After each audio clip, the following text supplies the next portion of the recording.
여러분, 혹시 이런 경험 있으신가요? 평생을 믿고 지내던 사람이 어느 날 갑자기 여러분의 뒤통수를 치는 경험 말입니다. 이런 일은 우리 주변에서 너무나도 자주 일어나고 있습니다. 특히 요즘 같은 세상에는 것과 속이 다른 사람들이 우리 주변에 너무나 많습니다. 마치 양의 탈을 쓴 늑대처럼 겉으로는 상냥하고 친절한 척하면서 뒤에서는 교묘하게 남을 해치는 사람들 말입니다. 더 무서운 건 이런 사람들이 우리의 일상 속에 있다는 겁니다. 경로당에서 매일 만나는 친구일 수도 있고 아파트 분여회에서 가장 열심히 봉사하는 이웃일 수도 있습니다. 겉모습이 가장 선한 사람일수록 더 조심해야 합니다. 그럼 지금부터 시작하겠습니다. 시작하기 전에 구독과 좋아요, 알림 설정 눌러주세요. 첫 번째는 위선적이고 가식적인 사람들입니다. 겉으로는 천사 같지만 속으로는 자신의 이익만을 채우는 사람들입니다. 73세 최일구 씨는 이웃들이 먼저 찾아가 고민을 털어놓을 만큼 신뢰받는 어르신이었습니다. 은퇴 전 중학교 교사였던 그는 4년간 마을 복지회관에서 봉사활동을 하며 주민들의 신임을 받아왔습니다. 아내와 사별한 후에도 매일 아침 6시면 어김없이 복지회관을 찾아 청소를 하고 어르신들 말벗이 되어 주었습니다. 매주 토요일이면 무료 급식 봉사를 하고 명절 때마다 홀로 사시는 어르신들 가정을 방문해 선물을 전달했습니다. 주민들 사이에 다툼이 생기면 해결사 역할도 했죠. 주민들은 그를 마을의 수호천사라고 불렀습니다. 하지만 시간이 지날수록 그의 진짜 모습이 하나둘 드러나기 시작했습니다. 박 씨는 주민들 사이를 교묘하게 갈라놓고 있었습니다. 78세 황명자 씨에게는 김순자 씨가 당신을 나쁘게 이야기한다고 말하고 다시 김순자 씨에게는 반대로 이야기를 전하며 조용히 주민들 사이를 멀어지게 만들었습니다. 더 놀라운 것은 복지회관 후원금을 빼돌린 일입니다. 2년 동안 매달 후원금을 개인 통장으로 옮겨 놓았고 장부는 교묘하게 조작해왔습니다.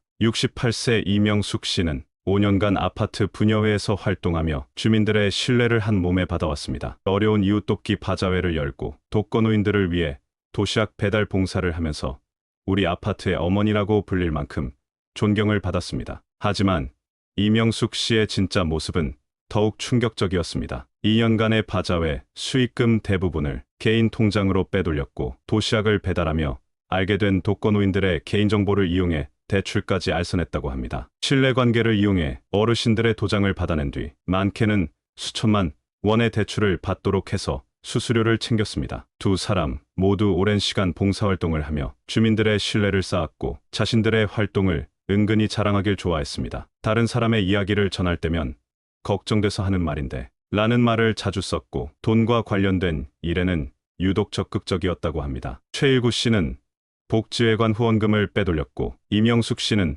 바자회 수익금과 대출 수수료로 큰돈을 챙겼습니다. 두 사람의 범행 수법은 달랐지만 주민들의 신뢰를 악용했다는 점에서는 똑같았습니다. 두 사람 모두 어려운 이웃을 돕기 위해서였다며 변명했지만 진정으로 선한 마음이었다면 이런 변명이 필요하지 않았을 것입니다. 중요한 서류에는 아무리 믿는 사이라도 함부로 도장을 찍지 마세요. 돈과 관련된 일은 꼭 가족들과 상의하세요. 다른 사람의 험담을 자주 하는 사람과는 거리를 두세요. 특히 자신의 선행을 자주 자랑하는 사람은 더욱 조심하세요. 여러분 주변에 이런 사람이 있다면 그들이 보여주는 친절함에 속지 마세요. 겉으로는 천사처럼 보여도 속마음은 전혀 다를 수 있다는 것을 꼭 기억하세요. 두 번째는 앙심을 품는 사람들입니다. 사소한 일에도 마음의 깊은 상처를 받고 오랫동안 원한을 품고 상대방을 괴롭히는 사람들입니다. 70세 최영자 씨는 3년 전 아파트 입주자 대표 선거에서 있었던 일을 절대 잊지 못했습니다. 당시 관리소장이었던 65세 정미경 씨가 선거 기간에 최 씨는 예전 살던 아파트에서 관리비 비리 의혹이 있었다는 허위 소문을 퍼뜨린 것이죠. 결국 최 씨는 낙선했고 주민들의 손가락질까지 받았습니다. 그날 이후 최영자 씨는 정미경 씨를 집요하게 괴롭혔습니다. 관리소에 찾아가 큰 소리로 화를 내기도 하고 주민들에게 관리비 고지서가 이상하다며 의심을 퍼뜨렸습니다. 심지어 관리사무소에 민원을 넣기 위해 주민들을 일일이 찾아다니며 서명을 받기도 했죠. 주민들은 처음엔 믿지 않았지만 계속되는 의혹 제기에 점점 관리소장을 의심의 눈초리로 보기 시작했습니다. 결국 정미경 씨는 주민들의 신임을 잃었고 다음 해 재계약에 실패했습니다. 또 다른 사례도 있습니다. 67세 김병철 씨의 이야기입니다. 그는 복지관 체육대회에서 있었던 일을 1년째 잊지 못하고 있었습니다. 결승전에서 심판을 맡은 박상훈 씨가 규정대로 김병철 씨 팀의 반칙을 선언한 것이 화근이었죠. 상금이 걸려있던 대회였고 김 씨는 이미 손주들에게 맛있는 것을 사주겠다고 약속까지 했었습니다. 김 씨는 그 후로 복지관의 모든 체육 행사마다 찾아와 트집을 잡았습니다. 다른 참가자들을 부추겨 심판이 불공정하다며 항의하게 만들었고 운동 프로그램 시간에는 일부러 큰 소리로 잡담을 해서 수업을 방해했습니다. 체육 행사가 있는 날이면 참가자들에게 저 심판은 편파적이니 조심해라며 선동했죠. 이런 일이 계속되자 복지관에서는 더 이상 박상훈 씨에게 체육 행사의 심판을 맡기지 않게 되었고 결국 복지관의 체육대회나 운동 경기는 점점 줄어들게 되었습니다. 이런 사람들의 특징은 자신이 당한 일에 대해 극도로 민감하다는 것입니다. 자신의 자존심이 상하거나 손해를 보면 그것을 절대 잊지 못합니다. 더 무서운 것은 복수의 방법이 매우 교묘하다는 점입니다. 정면으로 맞서는 대신 다른 사람들을 끌어들여 괴롭히거나 지속적으로 방해하는 방법을 택합니다. 이들은 또한 매우 긴 시간 동안 앙심을 품습니다. 시간이 지나면서 잊혀질 만한 일도 이들은 매일매일 마음에 새기며 복수의 기회를 노립니다. 그래서 상대방이 전혀 예상하지 못한 순간에 큰 상처를 주는 것이죠. 과거의 일을 자주 들춰내며 그때 그 사람이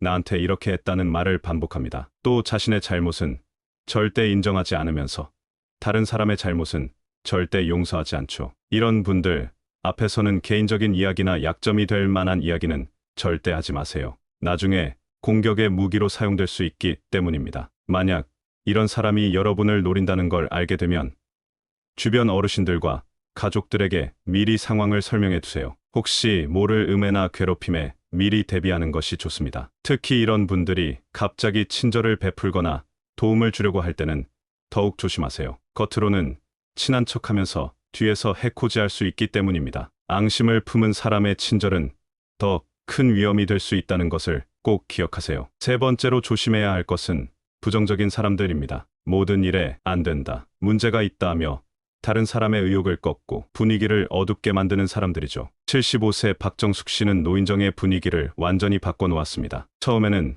조용히 앉아 요즘 세상이 왜 이렇게 각박해졌나 한숨만 쉬던 분이었는데 어느새 다른 어르신들의 의욕까지 꺾기 시작했습니다. 노인정에서 일주일에 한 번 노래교실을 연다고 했을 때였죠. 박정숙 씨는 입만 열면 우리 같은 노인네들한테 뭘 해준다고 하면 다 꿍꿍이가 있는 거야 라며 의심부터 했습니다. 무료라고 하자 이번에는 나중에 돈 내라고 할 거야 라고 했고 그냥 집에서 TV나 보면서 살면 되지라며 어르신들의 의욕마저 꺾어놓았습니다. 결국 노인정 분위기는 점점 침체되었고 새로운 시도는 하나둘 사라졌습니다. 또 다른 사례도 있습니다. 68세 김영수 씨의 이야기입니다. 복지관에서 어르신 문화발표회를 준비할 때였죠. 나이 든 사람들이 무슨 공연이야, 망신만 당할 텐데 라며 반대했습니다. 다른 어르신들에게도 젊은 사람들이 보면 웃음거리 될 텐데 왜 나서려고 그래라며 의욕을 꺾었죠. 특히 노래교실 어르신들이 발표회 준비를 할 때면 연습하는 소리가 시끄러워 저걸 누가 보러 오겠어라며 회방을 놓았습니다. 나중에 알고 보니 예전에 김 씨가 다른 복지관 발표회에서 실수를 한 적이 있었고 그때의 부끄러움 때문에 다른 사람들도 못하게 막았던 것이었습니다. 결국 많은 분들이 참가를 포기했고 처음 계획했던 것보다 훨씬 작은 규모로 행사가 진행되었습니다. 이런 사람들의 가장 큰 특징은 모든 일에 부정적인 면만 보려 한다는 것입니다. 새로운 시도가 있으면 해봤자 소용없어, 어차피 안 돼 같은 말부터 시작합니다. 더 무서운 것은 자신의 부정적인 생각을 마치 진실인 것처럼 다른 사람들에게 전파한다는 점입니다. 이들의 또 다른 특징은 부정적인 생각이 전염병처럼 퍼져나간다는 것입니다. 처음에는 밝고 의욕적이던 사람들도 계속해서 부정적인 말을 듣다 보면 점점 그런가 하며 의심하게 되고 결국 포기하게 됩니다. 이런 사람들의 부정적인 말을 그대로 받아들이지 마세요. 한 번도 해보지도 않고 안 된다고만 하는 건 그저 새로운 것을 거부하는 습관일 뿐입니다. 주변을 둘러보면 비슷한 나이에 새로운 도전을 해서 즐거움을 찾은 분들이 많습니다. 그분들의 이야기가 우리에게 좋은 용기가 될 수 있죠. 하지만 주변에 부정적인 분이 계시다면 그분의 말에 너무 영향을 받지 마세요. 부정적인 사람 한 명이 여러 사람의 즐거움을 망칠 수 있습니다. 하지만 모두가 서로를 응원하고 격려한다면 더 즐겁고 행복한 시간을 만들 수 있다는 걸 꼭 기억하세요. 네 번째는 이기적인 자기중심적 사람들입니다. 자신의 이익을 위해서라면 다른 사람의 피해는 전혀 신경 쓰지 않는 사람들이죠. 72세 이명희 씨의 이야기입니다. 경로당 회장을 맡고 있던 이 씨는 매달 어르신들이 각자 3만 원씩 내는 회비를 관리했습니다. 이 돈으로 간식도 사고 경로당 운영비로 쓰기로 했죠. 하지만 이 씨는 비싼 간식이 들어오면 자신의 집으로 가져가고 경로당에는 싼 과자만 두었습니다. 회비 사용 내역을 물어보면 내가 알아서 할게라며 말을 돌렸습니다. 또 다른 사례도 있습니다. 70세 김철수 씨는 복지관 물리치료실에서 문제를 일으켰습니다. 김 씨는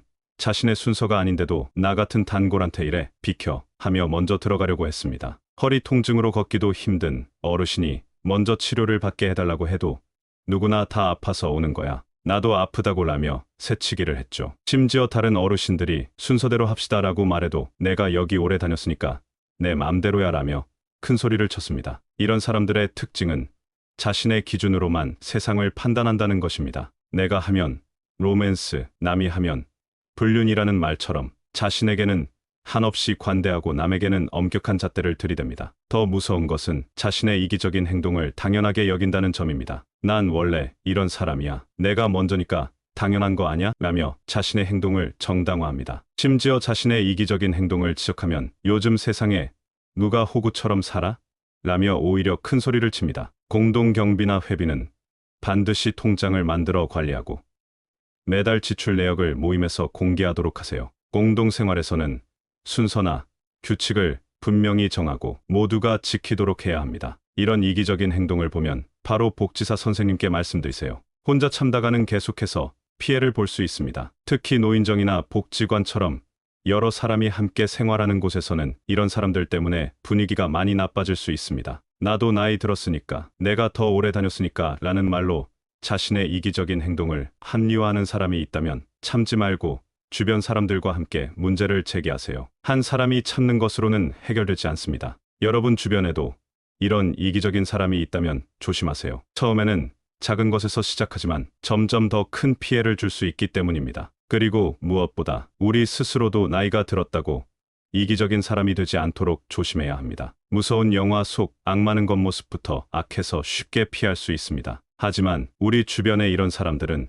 선한 가면을 쓰고 있어 더 위험합니다. 위선적인 가면을 쓰고 봉사하는 척하는 사람, 작은 일에도 앙심을 품고 오랫동안 복수를 계획하는 사람, 모든 일에 부정적으로 말하며 다른 사람의 희망을 꺾는 사람, 자신의 이익만을 챙기며 남을 배려할 줄 모르는 사람까지. 이런 사람들은 늘 그럴듯한 이유를 내세워 자신의 행동을 정당화합니다. 하지만 어떤 핑계로도 다른 사람에게 피해를 주는 행동은 정당화될 수 없습니다. 이런 사람들 때문에 힘들어하지 마세요. 가족이나 친구들과 상의하고 함께 대처하면 분명히 해결할 수 있습니다. 혼자서는 해결하기 어려운 일이라면 주변의 도움을 적극적으로 요청하시기 바랍니다. 우리 모두가 서로를 배려하고 이해하는 마음을 가질 때 이런 무서운 사람들은 설 자리를 잃게 될 것입니다. 여러분의 주변에도 이런 경험이 있으시다면 댓글로 이야기해 주세요. 감사합니다. 여러분의 건강하고 행복한 노후를 응원하는 마음으로 다음에도 좋은 내용으로 찾아뵙겠습니다. 오늘 말씀드린 내용이 도움이 되셨다면 구독과 좋아요, 그리고 알림 설정을 부탁드립니다. 주변에